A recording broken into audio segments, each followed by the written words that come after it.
쉽고 즐겁고 유익한 세법 시간 쉬운 네 번째 강의죠.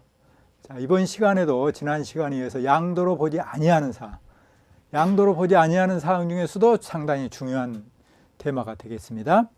자, 공유물을 분할을 하면은 양도로 보지 않습니다. 그러니까 예를 들어서 저하고 저의 집사람하고 2분의 1씩 지분이었는데 그 2분의 1 지분으로 단순 분할하는 거.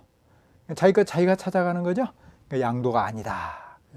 소유 지분별로 단순 분할하는 것은 양도가 아니다. 그런데 공유 지분이 변경됐으면 양도에 해당한다. 자, 이 부분이 이제 뭐 간단한 것 같지만 또 시험장에서는 바로 즉답을 해야 되기 때문에 1분 안에 풀어야 되기 때문에 연습을 해야 되겠죠.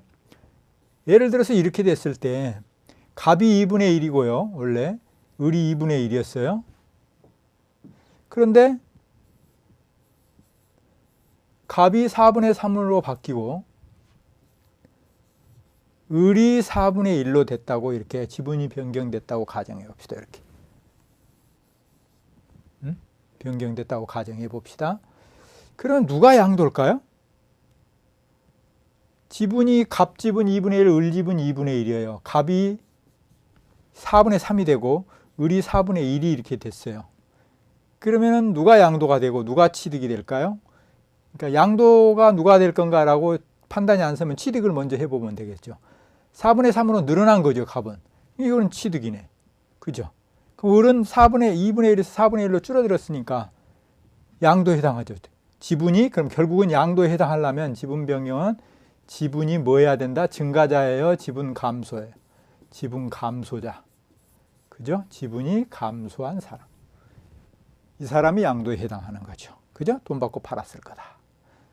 자, 그 다음에 이제 두 번째로 이혼 시 재산분할 청구. 이 부분도 이제 출제 교수님들도 사람이니까 좀 흥미가 있잖아요. 그래서 자주 출제가 되고 있습니다. 이혼할 때 재산분할 청구권에 의한 재산분할은 이것도 마찬가지로 공유물 분할로 본다는 거예요. 자기 집은 자기가 찾아간다. 결혼을 해서 부부가 쌍방이 열심히 성실하게 해가지고 재산을 모았다 이렇게 되는 거죠. 전통적인 것으로는 우리나라는 뭐 남자는 바깥에서 여자는 안에서 살림만 하고 이렇게 이제 하는 거잖아요. 그런데 그 공동 재산이 둘이 잘 이렇게 서로 아내는 집안에서 잘하고 또 밖에 나가서 남편은 돈을 잘 벌고 이렇게 해서 서로 잘 합심해서 벌었다고 보는 거예요.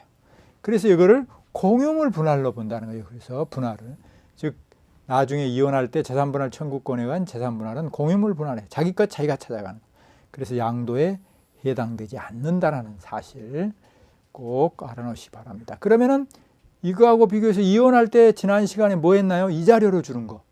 이혼 시 이자료에 의한 대물 변제는 부동산으로 변제한 것은 대물 변제로 보아서 양도에 해당한다고 그랬었죠. 그런데 여기 재산분할 청구권에 의한 재산분할은 양도가 아니다. 자기 것 자기가 찾아가는 공유물 분할에 속한다. 그런 내용입니다. 이해하셨죠? 자, 그 다음에 소유권 환원이네요. 소유권을 환원시켰다. 그러니까 어떤 원인이 있었을까요? 이런 매매 원인 무효 소에 의해서 매매 원인이 무효이다. 소송했다 이 말이죠. 소송. 그래서 매매 사실이 원인 무효로 판시가 돼서 환원이 된다면 양도가 아니다 말이죠. 당연한 거죠. 원인 무효가 됐으니까. 그런데 요 밑에 거하고 잘 보셔야 됩니다. 양도에 해당되는 경우가 있어요. 처음에 이 원인이 매매 원인이 무효가 아니고 처음에는 하자 없이 정상적으로 매매가 성립됐어요.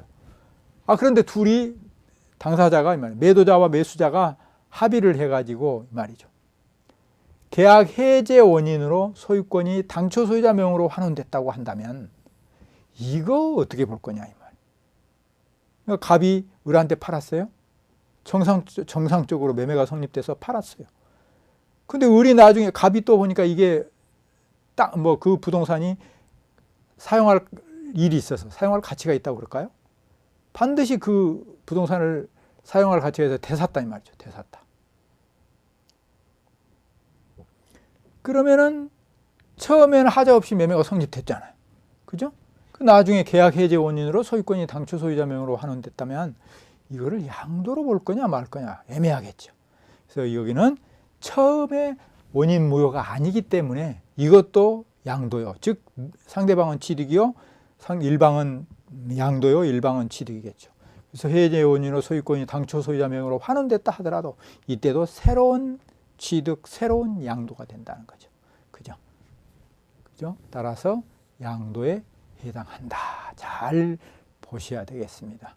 그러니까 핵심은 위에 거는 원인 무효가 됐고요. 밑에 거는 처음에 하자 없이 성립이 된 경우 그랬을 때 환원됐을 때는 양도에 해당. 위에 거 원인 무효였을 때는 환원되면 당연히 환원해 줘야 되는 거잖아요. 그래서 양도가 아니다. 이렇게 쉽게 정리가 되셨습니까? 자, 그 다음에 이제 신탁의 해지입니다. 신탁. 법원 확정 판결이 있어야 되겠죠. 신탁 해지를 원인으로 소유권 이전 등기를 했을 때 양도가 아니다. 이 부분도 뭐 간단한 거죠. 신탁 해지. 그래서 잘 정리하시고. 그 다음에 토지거래 허가구역에 이제 내 토지가 있다 이 말이죠. 결국은. 토지거래 허가구역에 토지를 허가를 받기 전에 매매를 했다. 대부분이 우리나라 사람들 옛날에 그랬죠. 요즘에는 안 그러는데. 몇십 년 전에 예를 들어서 저희 작은 아버지가 뭐 무슨 관공서에 중요 부서에 있다. 그러면 이제 어디가 뭐가 들어선다 알고 미리서 그 근방에 땅을 사놓잖아요. 그죠? 미리서. 즉 허가받기 전에. 이걸 어떻게 볼 거냐. 이걸 어떻게 볼 거냐. 우리 양도소득세에 있어서 양도로 보지 않는다. 유동적 무효 상태니까 당연히 양도로 안 봐야 되겠죠. 어느 법은 유동적 무효고 양도소득세는 유효고 그러면 그러겠죠. 물론 판례에 들어가면은 예외사항이 있기는 있습니다. 예외사항이. 그러나 우리 시험 아직까지 거기까지는 출제되지 않기 때문에 원칙적으로 이 정도만 정리하시면 되겠습니다. 아셨죠?